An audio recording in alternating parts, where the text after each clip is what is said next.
my dear friends, and welcome back to Storytime with Mrs. Simmons. Today's story is one of my favorites, Big Sarah's Little Boots. And we've been getting a lot of rain. It's spring, so of course we're getting rain. April showers bring May flowers. Well, when it rains, we get puddles, and puddles are pretty fun to jump in, aren't they? So enjoy Big Sarah's Little Boots.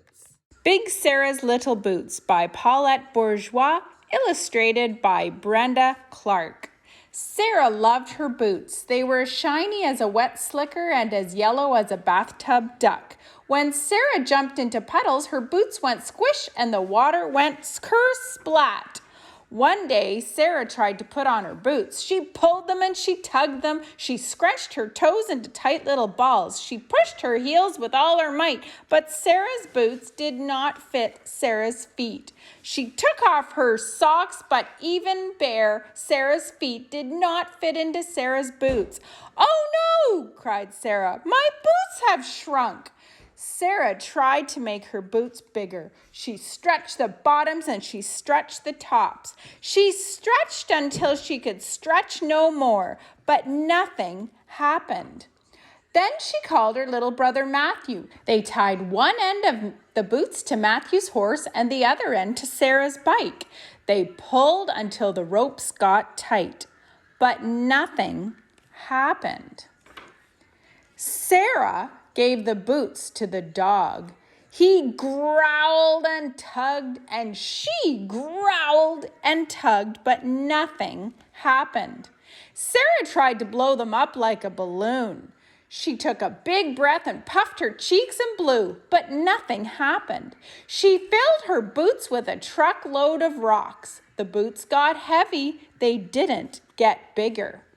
Sarah planted her boots in the garden where the sun was warm and bright. She watered them and she waited, but the boots did not grow. Sarah was very sad. Her boots did not fit her feet. Her feet did not fit her boots. Sarah loved her boots.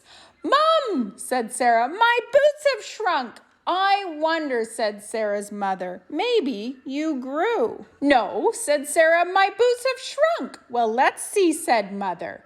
"You grew all over. You need new boots." "I don't want new boots." Sarah and her mother went to the store anyway. There were lots of boots, rainbow boots, red boots, purple boots, plaid boots.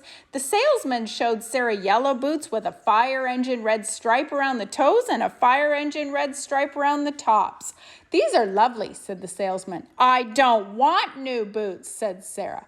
They bought the shiny yellow boots with the fire engine red stripes. The next time it rained, Sarah put on her new boots. They weren't as shiny or as yellow as her old boots. When Sarah jumped into puddles, the water went splash, but that was all. After a while, Sarah's mother asked if Matthew could wear the old boots. Matthew looked so excited that Sarah said, "All right." When Matthew put on the old boots, he said, "These are so shiny. They're as yellow as my bathtub duck." When Matthew jumped into a puddle, the boots went squish and the water went ker-splat. "I hope they don't shrink," said Matthew. "Don't be silly," said Sarah. "Boots don't shrink. Feet grow." Matthew and Sarah went splashing in the puddles. Suddenly, it didn't matter that Sarah's new boots went splash and the old ones went squish. Sarah had grown so big that she could jump over the puddles. And when Sarah jumped, the yellow boots with the red stripes went whoosh. It was a big sound for a big girl, and Sarah was very happy.